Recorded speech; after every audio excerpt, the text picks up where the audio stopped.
people we are celebrating today were waymarkers for our city. They are the people that showed us the way to be the best version of ourselves.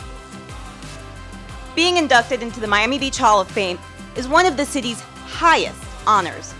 We are proud to be here today celebrating these deserving inductees and their wonderful families.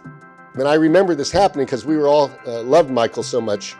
And my dad said, this guy has literally made his phone the tourism hotline for the city, and he's not even being paid to do it. My reason to be here is to be with you, to share with you my city. That's it. You can't really talk about Tony Goldman without thinking about him as really a visionary and a pioneer. He loved Miami so much. He gave it energy, passion, vision. He would say, be wildly optimistic. Do not get stuck in the challenges. Instead, dream about the possibilities and then do everything possible to make them a reality. George Gonzalez was our city manager.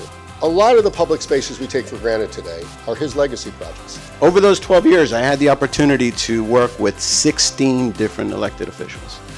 But I will remind them, let it not be forgot that for one brief shining moment, we had Camelot. Thank you. Thank you. Dr. Lichter, you have to understand, is a Miami Beach story. And I think, I don't know, and maybe David will tell us, I think he was feeding the homeless so late into his life as often as he could, never once seeking the kind of recognition that maybe some of us who serve office might seek. He got some old bus with no door, and he used to go around to the restaurants all by himself or with a little bit of help and get whatever food they were handing out and schlep it all into this old thing. We thought he was going to fall out the window, and somehow he made it down there and fed all these homeless people.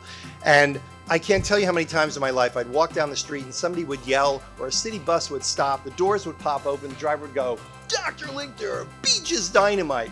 Because as you heard, he was known as Dr. Dynamite. I mean, he lived and breathed and loved this city. Raised in Brooklyn, he comes from a long line of philanthropic and community-oriented real estate developers. In '67, he moved permanently to our city and began developing properties that would lead to his becoming Miami Beach's single largest landlord and taxpayer.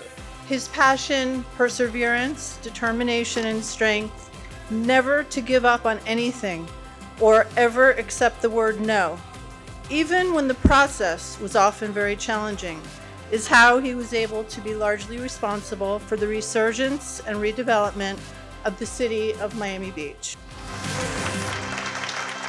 How we have transformed our city, not just as an aspirational cultural destination, but as one of the great cultural destinations, is because of people like Mickey Wolfson.